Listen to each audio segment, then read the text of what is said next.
Oui, bonsoir à nouveau. Alors nous sommes à côté de Jean-Paul Ferreira et de beaucoup de sympathisants et de colistiers. Première réaction, Monsieur Ferreira, a priori la victoire est acquise avec une large victoire. C'est la liste d'union qui vous avait fait gagner. Mais écoutez, on attend bien évidemment les résultats définitifs, mais au vu des premiers résultats, effectivement, on est au devant d'une victoire annoncée.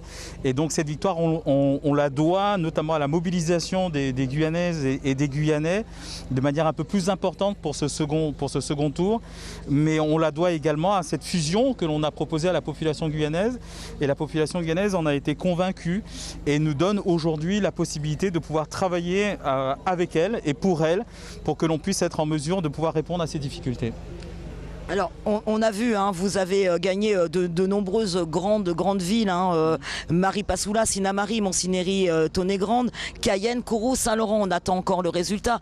A priori, Rodolphe Alexandre est en tête à Saint-Laurent, mais vous avez quand même récupéré beaucoup. On a réduit bien évidemment l'écart de manière considérable, et ça on le doit bien évidemment à l'intervention de l'équipe de Madame Charles, donc dans le cadre de ce second tour sur Saint-Laurent-du-Maroni.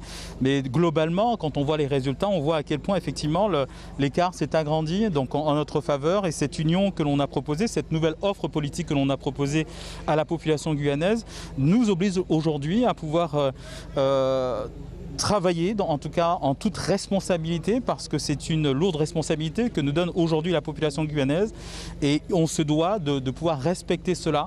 Et donc c'est pour ça qu'en toute humilité bien évidemment, et en une vraie humilité en l'occurrence, nous espérons effectivement que ce travail commencera dès notre installation pour que l'on puisse être en mesure de pouvoir répondre donc aux attentes de la population guyanaise. Alors on a vu beaucoup d'abstentionnistes au premier tour, beaucoup moins, hein, sur ce second tour, un sursaut.